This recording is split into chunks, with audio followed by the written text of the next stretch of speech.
There are so many ways that writers use to plan and prepare for writing a novel that get lost when we talk about just plotting versus pantsing. As if you do one or you do the other and there's nothing in between, when in fact I think most of us fall somewhere in between. So what I wanted to do with this video is to give you some really specific methods that you can use to plan for your novel that don't involve plotting. I'm hoping this will be helpful for you if you're not ready quite yet to jump into writing the draft of your book, but you also feel a little uncertain or even creatively constricted at the thought of outlining or plotting it. I'm categorizing these based on the different ways an idea for a novel might come to you. So I will list them over here if you want to jump around. I've got a planning method if your idea is based on a specific character or voice or style. If your idea is a multi-POV cast of people that are all thrown into a situation together. If you have an idea or premise where a timeline is inherent to that premise.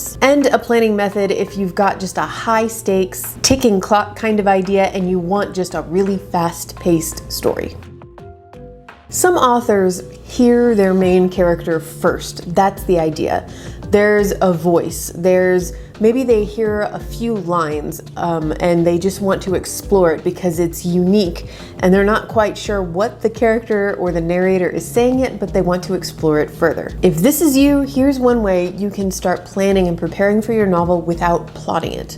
Write a journal or a series of journal entries from this person's point of view. The great thing about this is that you can start doing it without knowing anything about your main character up front, because that's what you're going to find out as you write these entries. If you guys have been following my vlogs, you'll know that writing by hand is something that I'm really into right now, and it's certainly something that would work really well for this. You could buy an actual journal and write entries from the point of view of your character. But you certainly don't have to. You could easily do this in a Word document or Scrivener or whatever your software of choice is. The key here is to just remind yourself that you're not writing a draft unless you're planning an epistolary novel. This is just a way for you to explore who your character is and to get to know this style better and why this is a story that you want to tell. This also isn't an outline. You're just allowing your character to speak through you, starting at the beginning of the story, whatever that might be, and describing things as they happen. Don't worry about plot beats. I know you don't know what they all are yet. Don't worry about an inciting incident or any of that stuff. And you can jump around. How many people actually write consistently in their journals every day? I'm sure some people do, but I know I will skip a few days sometimes or even a few weeks. You can jump around in time if you need to, even go back in time if suddenly your character just wants to talk about something that happened a long time ago. If you find yourself getting bored, just skip ahead or skip back and find something that your character wants to talk about, something that excites you. If that's not working and you still feel bored, shake things up and throw something at them, make something happen and see how they react. Again, reminding yourself that this doesn't have to happen in your novel. It's just a way to get to know your character better. So this is something that I did for the murder mystery novel that I'm currently writing, and it worked so well that I'm actually upset that I never did it before. Make a character chart. List all of your characters horizontally and then make a vertical list of their secrets, their wants, their needs, and anything else you want to throw in there. Once you have this chart, step back and see what connections you can find. I highly recommend that you include their secrets, their wants, and their needs, because this is what's going to be driving them throughout your story. Once you've got these filled up, start to look for conflict. I guarantee you are going to start seeing scene ideas. If you ever feel stuck in your draft, just take a look at your board and think, okay, what would happen if this character and this character did this? Or that character got stuck in an elevator with this character? Or what if this character's secret is revealed? How would the others react? This board is like an unlimited scene idea generator.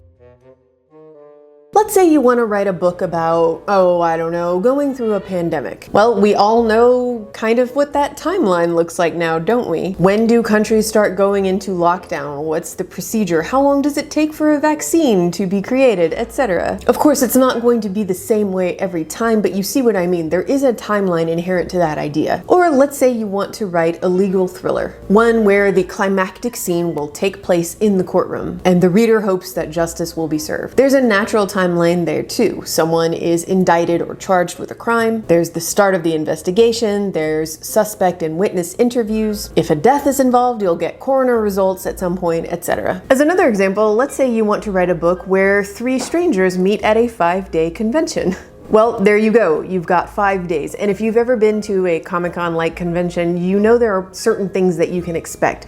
There will probably be some kind of welcome dinner. There's going to be a lot of panels scheduled every day. There might be a costume contest. There will be some sort of farewell banquet or dance. And yes, this is how my co-authors and I started planning the pros and cons. We didn't start with a plot, we started with a timeline because we knew that our conventions would take place over the course of 5 days, and that's how we got started. I actually started doing this last week for my murder mystery novel because I realized that my cast of characters were going to be gathered at this particular house over the course of 3 nights. So I created a little chart and I'm just adding as I think of things like, oh, this is when this body is discovered, or this is where this clue is found. I'm adding that to the timeline just to kind of give myself a little guide, something to look for as I continue to write a sort of synopsis, zero draft, whatever, of the story. I like to call this method, and then things got worse. The method is pretty simple and it works great if you have an easy to sum up high stakes premise about how your character finds herself in trouble. For example, a man finds himself the suspect when his wife goes missing, or an astronaut is stranded in space after the destruction of her shuttle. Honestly, I think the movie Gravity is one of the best examples out there of and then things got worse. You know when a movie starts out with an astronaut floating untethered out into space with no one to help her, that you're in for a wild ride, because how could things possibly get worse from there? So if you want to try this method, here's what you do. Summarize, first of all, how did your character find themselves in this situation? Just summarize everything that happened that you know leading up to the kidnapping or the murder, the blackmail, whatever it is. Then write, and then things got worse when, and fill in the blank. Let your imagination run amok, because remember, this is not plotting. We are not plotting your book, and nothing that you do here is etched in stone. Once you've got your character in even hotter water, do it again. And then things got worse when, fill in the blank. You see where this is going. Lather, rinse, repeat until the pot is truly boiling and it seems like there's no way your character can survive this. I'm using an example here from the novel Finlay Donovan is Killing It, which is super fast paced because in every chapter things get worse for our heroine. The book is tightly plotted, and yours will be too, because once you've driven your character into what seems like an impossible to survive scenario, you can look for ways to plant the information and resources they'll eventually need to come out on top despite all the odds. Finally, I put a call out for planning, not plotting suggestions on my vlog last week, and I had some really great viewer suggestions come up and I'd like to share those with you too. First up, from CO. I'm a hardcore plotter, but my current work in progress is an epic fantasy with a huge cast of characters, so I did something I call a relationship tree, which is basically like a family tree but for finding conflict clusters. I often use this for big casts, but I think it can work for any genre. It's like organizing a large group of people in your living room for conversation, but I'm purposefully grouping 2 or 3 or more together to create areas of conflict. Once I've done that, I can set scenes and world-building backgrounds for each group or cluster. I love this, especially the phrase conflict clusters. This seems pretty similar to the character chart I mentioned earlier in this video, but in particular, if you're writing like a generational family saga, or as CO said, an epic fantasy Game of Thrones style where there's a massive cast of characters and all these various connections between them, this is an especially fantastic way to plan your story. Next up, from Laura. You can pull a tarot card to see where it pulls the story. They can be read for character motivations, actions and behavior, etc. How are they feeling about the situation? Then you can follow that thread along for a chapter or so and then pull another one. I pulled a few from my middle grade horror. Now I'm ordering my ideas into a narrative, brainstorming what events caused the character to feel this way. Yes, I love this. I actually mentioned this back in one of my very first videos last year on this channel, but I absolutely love tarot for writers. If you don't know much about tarot and you're not particularly looking to learn how to read tarot cards, but you do like the idea of using them to break through writer's block or just, as Laura suggested, figure out things about your character, I really recommend checking this out, and I'll include a link to it in the description below if you're curious. Next up is from Anna. So I'm an outliner through and through, but certain parts of my process aren't necessarily outlinery. Right now I'm summarizing the story as a whole. Not every scene like you are right now, but I've gone through and written the scenes down on post-its and shifted them to where I think they'll be based on the plot that I have. And that's because that's constantly evolving. I really wanted to write down the story as I see it now and basically state, this is where they go now, and this is who she meets here, and this is what she learns here in a very telling way. Sort of like a zero draft, deep summary type thing.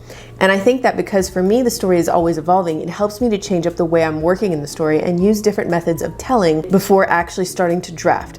This is the first time I've really worked with this sort of system, and it seems to help keep the important parts, the who, what, when, where of the story, fresh, and allow me to keep space for the parts that are more of the how of the story that tend to change a lot more. This is great. Okay, so I have been binging all of the writing masterclasses on Masterclass, and right now I'm on Salman Rushdie, and he has, unsurprisingly, probably the best analogy for plotting that I have ever heard. He said, some authors treat it like composing a symphony.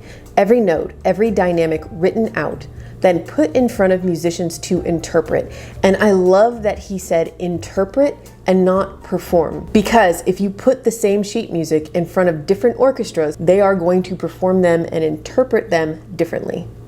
Much the same way that if you put an outline for a book, scene by scene, very detailed, same outline in front of two different authors, you're still going to end up with two different books. Then he said, other authors treat plot like a jazz combo. They play a song and there's a structure. They know the head, the chorus, the bridge, etc. But there's so much room for improvisation and roaming and exploring and interacting, playing off one another's ideas.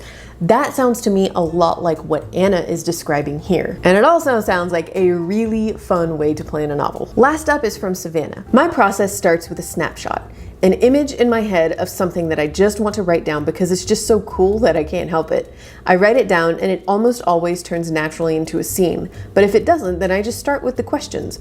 Where is this? Who is this? Are they? What is going on? Almost always, this snapshot is the middle of a scene. Once I get the scene written, I ask more questions. How did this happen? Why did this happen? Why are we here? What happens next? How did we get here? Why did we get here? Etc. From here, character creation and world building begins. I start to make files with ideas and answers to my questions, characters to keep track of, the motives and influences they have. Drafting doesn't stop though. Scene ideas come to me in answer to these questions. Scenes change as world building and character questions are developed. Eventually I have what I call my line of logic, or a timeline of roughly what happened and why. I don't put them to plot points, sometimes not even to acts. But these questions often lead me to know where the story is going, why it's going there, and where it came from which is, well, a plan, but not really an outline. Most of the plan stays in my head, and sometimes new revelations change it. This sounds to me like incredibly organized discovery writing. If you don't want to outline or plot, but you are a very organized person, and the idea of keeping track of your spontaneous ideas in character sheets and other files like that really appeals to you, then I highly recommend you give Savannah's method a try. I especially love her point about asking all of these questions about a scene, the what, the why, the how, who. This is pretty much a guaranteed way of making sure you're pushing your story forward and embracing your imaginative, spontaneous ideas while also making them make sense. If you're looking for a more in-depth look on the writing process, I have an ongoing series on this channel where I'm sharing how I am planning and eventually writing my murder mystery book, so I will leave that over here. I really hope this was helpful. Thank you so much to everyone who contributed, and I will see you guys Friday with another vlog. Bye.